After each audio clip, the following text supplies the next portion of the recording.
Assalamualaikum warahmatullahi wabarakatuh. Seluruh sebangsa dan setanah air, jumpa lagi di channel Jagar Loop itu. Semoga dalam keadaan sehat, kurang satu apa, rahmah barokah salam Allah curahkan untuk kita semuanya. Kiai Haji Maduddin Usman Al-Bantani bersama Buya Mamah Kufron menyampaikan beberapa hal terkait bagaimana mencintai negeri ini, bagaimana mencintai tanah leluhur tidak mudah untuk begitu ada seseorang yang mengaku sebagai duriah Rasul diterima saklek, mudah goyah atas doktrin-doktrin, ya, mudah terpukau, kagetan, gumunan, karena leluhur bangsa Indonesia ini lebih mulia. Karena yang mengislamkan Nusantara adalah Wali Songo, itulah maka Kiai Haji Maduddin mengharapkan masyarakat Indonesia untuk tidak minder bergaul, tidak minder bersaing dengan mereka yang hidungnya mancung berjubah ke Arab-Araban, tapi dalam akhlak, dalam perilaku, dalam berilmu jauh panggang daripada api. Lebih jelasnya mari kita simak penuturan Kiai Haji Maduddin bersama Buya Mamah Kufron lewat video berikut ini. Sekali lagi mohon maaf yang kami hormati. Assalamualaikum warahmatullahi wabarakatuh.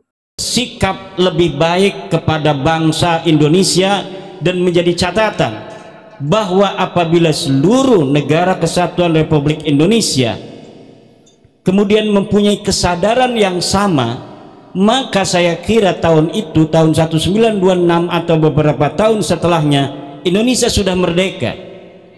Tetapi ternyata Indonesia baru ditakdirkan Allah untuk merdeka 1945. Tentu di situ ada hikmah dari Allah Subhanahu wa taala. Kenapa harus tahun itu? Abuya Syekh Asnawi Ceringin juga memiliki murid Syekh Abdul Muttalib Empang. Nah, saya mengambil thariqahnya dari jalur ini.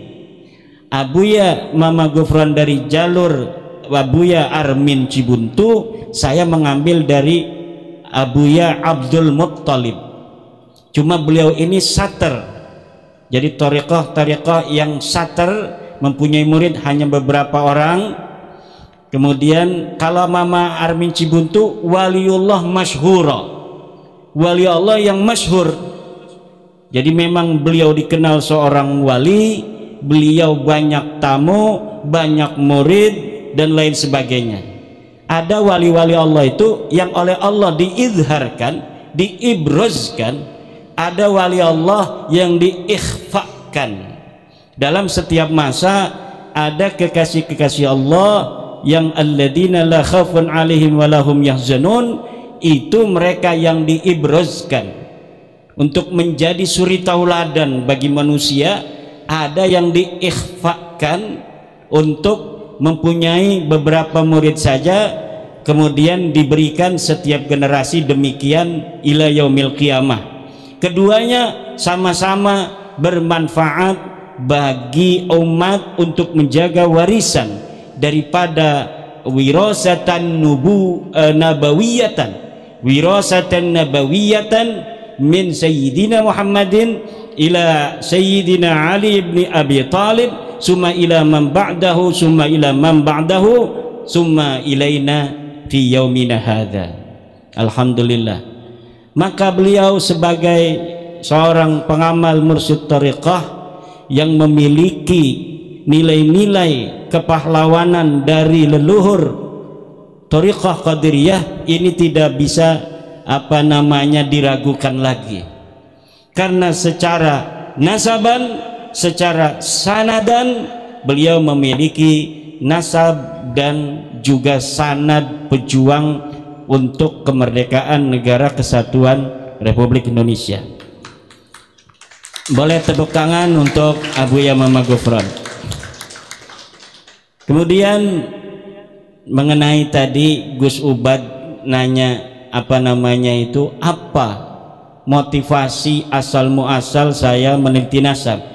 Itu sudah lama. Sekarang mah bagaimana pasca terbuktinya bahwa para kabaib ini bukan keturunan Nabi, apa yang harus dilakukan oleh bangsa Indonesia, terutama dilakukan oleh para kabaib ini sendiri?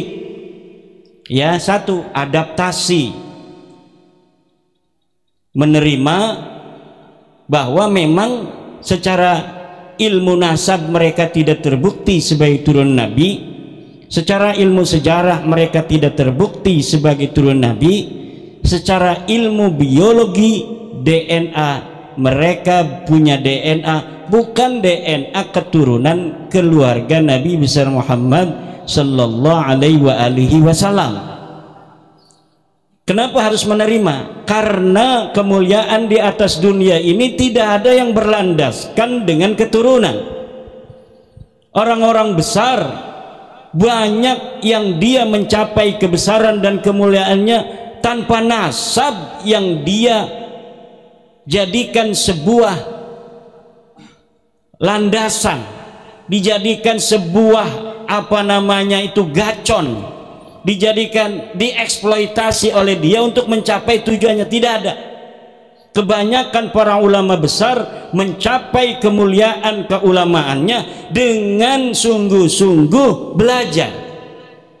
Siapa saja jadi ulama bisa, apakah dia anak orang biasa, dia anak seorang pedagang, dia anak nelayan, dia anak petani, bisa untuk jadi ulama. Kalau mau jadi presiden tidak harus anak presiden. Kalau harus anak presiden tentunya Tommy Soeharto jadi presiden dong. Kemudian siapa lagi? Mbak Yeni Wahid jadi presiden dong. Tapi kan nyatanya tidak. Pak Jokowi jadi presiden menggantikan Bapak Susilo Bambang Yudhoyono. Kalaulah itu harus anak presiden, yang harus jadi presiden berarti adalah AHY. Tapi nyatanya yang jadi presiden adalah Bapak Joko Widodo, putra Solo yang sederhana, sopan santun, karena dia mempunyai niat yang baik untuk membawa bangsanya menuju kemajuan, akhirnya dipercaya oleh bangsa Indonesia dijadikan presiden. Berarti Pak Insinyur Joko Widodo menjadi presiden bukan karena nasabnya, tetapi karena prestasinya. Maka tidak ada salahnya kalau memang sudah tidak terbukti sebagai turunan Nabi, ya untuk biasa-biasa saja. Ngapain mau melawan kebenaran? Ngapain mau ngomong-ngomong bahwa DNA haram? Ini katanya DNA haram. DNA itu ilmu pengetahuan, bos.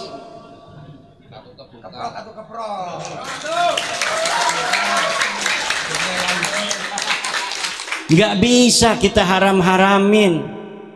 Otopsi dulu masih banyak yang mengharamkan, tapi ketika negara ingin mengetahui siapa yang membunuh ini mayat, maka tanpa tanya kepada kiai untuk mencari kebenaran, negara mengotopsinya. Tidak ada misalnya golongan darah dulu fatwa-fatwa apakah golongan darah itu halal apa haram. Ketika negara dengan kewenangannya bahwa golongan darah, mengetahui golongan darah ini adalah manfaat untuk menolong manusia, jika terjadi kecelakaan kurang darah, kemudian dicari siapa yang mempunyai golongan darah yang sama, negara tidak pernah tanya kepada kiai tentang boleh ataukah tidak orang mengetahui atau menguji golongan darah. Dilaksanakan saja karena manfaatnya itu lebih besar daripada mudaratnya. Begitu pula tes DNA. Tes DNA orang berteriak-teriak haram, haram, haram. Kalau negara membutuhkan tes DNA untuk mengetahui dalam pengadilan betul tidak ini orang yang mengaku-ngaku keturunan Nabi ini sebagai keturunan Nabi, maka negara tidak akan tanya kepada para kiai apa hukumnya tes DNA, karena menurut negara menggunakannya manfaatnya lebih besar daripada tidak menggunakannya untuk mengetahui kebenaran orang yang terdakwa ini betul apa tidak sebagai keturunan Nabi. Ini nanti tinggal megang aja, diambil itu darahnya sedikit, diperiksa sama ahli DNA, ketahuan. Jadi masa depan itu kalaulah hari ini dengan berbagai macam alasan mengelak dari bahwa mereka bukan turunan Nabi, masa depan tidak bisa lagi mengelak. Malunya akan lebih ketika nanti seluruh rakyat oleh negara diwajibkan tes DNA. Seluruh rakyat tes DNA, ingin mengetahui potensi-potensi penyakit yang ada bagi warga negara Indonesia agar ke depan dapat diantisipasi penyakit yang berpotensi ada pada dirinya di masa tua, agar dapat diantisipasi terlebih dahulu agar penyakit ini tidak menyerang dirinya. Itu bisa dilakukan oleh negara. Dan kalau nanti semuanya sudah tes DNA, negara memerintahkannya, ketahuan semua siapa yang haplogrupnya A, siapa yang haplogrupnya J, siapa yang haplogrupnya G. Maka sudahlah, daripada nanti suatu saat itu malunya akan lebih dalam, lebih baik sekarang ini menerima saja. Oke dah, kalau kata ahli biologi bahwa haplogrupnya Rasulullah itu J1 dan keturunannya yang mengaku sekarang harus berhaplogrup J1 juga, sedangkan kita ini hasilnya G, berarti kita tidak terkonfirmasi, tidak apa-apa. Jadi umatnya Nabi Muhammad juga sudah mulia, tidak apa-apa. Wong semua orang juga banyak di dunia ini yang tidak mengaku-ngaku keturunan siapapun, tapi bisa dia mulia hidupnya di dunia. Dia bisa jadi apapun, apalagi di negara Pancasila seperti Indonesia ini, dulur-dulur. Siapa saja bisa jadi apa saja, siapa saja bisa jadi dewan, siapa saja bisa jadi bupati, siapa saja bisa jadi gubernur, siapa saja bisa jadi presiden. Tidak memandang dia itu orang Bali, tidak pandang dia orang Banten, tidak pandang dia orang Papua. Dia punya prestasi, punya duit, beli partai, jadi presiden. Syaratnya beli partai. Kalau nggak punya duit beli partai susah, mahal partai itu. Kenapa mahal? Bikinnya susah, ngebohongnya juga susah sama rakyat. Sampai rakyat percaya kan ngebohong dulu susah juga tuh, makanya mahal. Gus Ali jadi nggak kemarin dewan? Enggak juga ya, Dewan Adat Madura. Orang Madura banyak juga yang masih Balawi.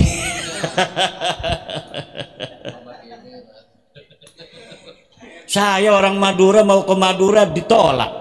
Gimana nih Gus Ali nih? Iya, gimana saya ini? Menurut riwayatnya cucu daripada Raja Bangkalan. Raja Bangkalan. Iya, mau ke Madura ndak boleh. Ya ini alhamdulillah, terima kasih Abuya Mama Gufron bisa silaturahmi ke pondok saya yang sederhana. Mudah-mudahan ini membawa berkah ini bagi para santri jadi kiai semua. Abah doain jadi kiai semua. Kalau sudah jadi kiai bisa aja jadi presiden, Mbak ya. Ada yang nanti yang jadi presiden, ada yang jadi menteri, ketua BUMN, menteri BUMN, supaya nanti teman-teman dia yang punya pondok bisa dibantu dari CSR-nya BUMN itu.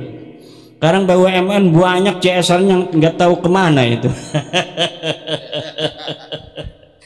Ya demikian, mudah-mudahan Pak Jenderal ada barokah, ada manfaat. Apa yang saya sampaikan, yang pasti kedatangan para dulur-dulur saya dari Malang ini membawa berkah untuk kami keluarga besar Pondok Pesantren Nahdlatul